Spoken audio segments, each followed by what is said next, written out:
சாலமோனின் ஞானம். அதிகாரம் 2. இறை பற்றில்லாதவர்கள் தவறாக கணித்து உள்ளத்தில் பின்வருமாறு சொல்லிக் கொண்டார்கள். நம் வாழ்வு குறுகியது, துன்பம் நிறைந்தது. மனிதரின் முடிவுக்கு மாற்று மருந்து எதுவும் இல்லை. கீழுலகிலிருந்து யாரும் மீண்டதாக கேள்விப்பட்டதில்லை. தற்செயலாய் நாம் பிறந்தோம். இருந்திராதவர் போல் இனி ஆகிவிடுவோம். நமது உயிர் மூச்சு வெறும் புகையே. அறிவு நம் இதய துடிப்பின் தீப்பொறியே. அது அணையும் பொழுது உடல் சாம்பலாகிவிடும். ஆவியோ காற்றோடு காற்றாய் கலந்துவிடும். காலப்போக்கில் நம் பெயர் மறக்கப்படும். நம் செயல்களை நினைவு கூற மாட்டார்கள். நம் வாழ்வு முகில் போல கலைந்து போகும்.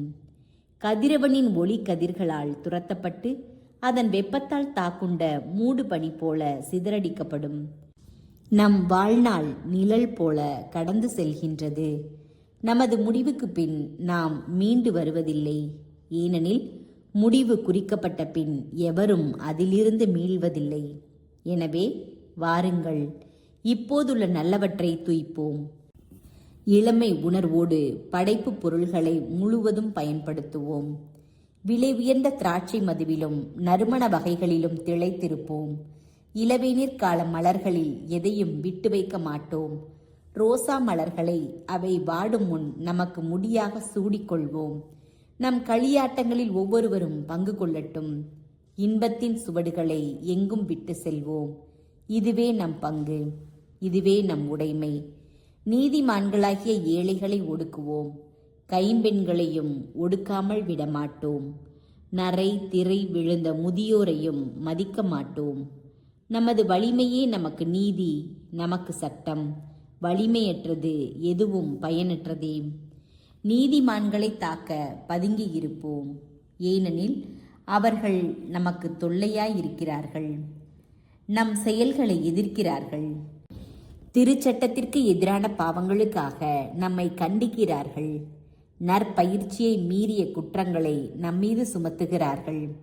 கடவுளை பற்றிய அறிவு தங்களுக்கு உண்டு என அவர்கள் பறைசாற்றுகிறார்கள்.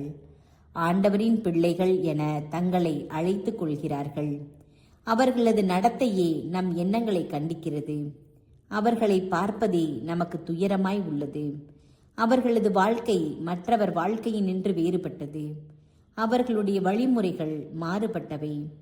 இழிந்தோர் என நம்மை அவர்கள் எண்ணுகிறார்கள். தூய்மையற்ற பொருள்களினின்று ஒதுங்கி செல்வது போல நம்முடைய வழிகளினின்று விலகி செல்கிறார்கள். நீதிமான்களின் முடிவு மகிழ்ச்சிக்குரியது என கருதுகிறார்கள். கடவுள் நம் தந்தை என பெருமை பாராட்டுகிறார்கள். அவர்களுடைய சொற்கள் உண்மையா என கண்டறிவோம். முடிவில் அவர்களுக்கு என்ன நிகழும் என ஆய்ந்தறிவோம். நீதிமான்கள் கடவுளின் மக்கள் என்றால் அவர் அவர்களுக்கு உதவி செய்வார்.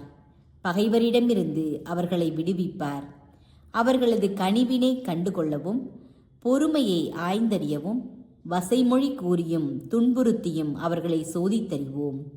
இழிவான சாவுக்கு அவர்களை தீர்ப்பிடுவோம். ஏனெனில் தங்கள் வாய்மொழிப்படி அவர்கள் பாதுகாப்பு பெறுவார்கள். இறை பற்றில்லாதவர்கள் இவ்வாறு எண்ணி நெறி தவறி சென்றார்கள். அவர்களின் தீயொழுக்கமே அவர்களை பார்வையற்றோர் ஆக்கிவிட்டது. அவர்கள் கடவுளின் மறைவான திட்டங்களை அறியவில்லை. தூய வாழ்வுக்கு கைமாறு உண்டு என்று நம்பவில்லை. மாசற்றவர்களுக்கு பரிசு கிடைக்கும் என்று உய்த்துணரவில்லை.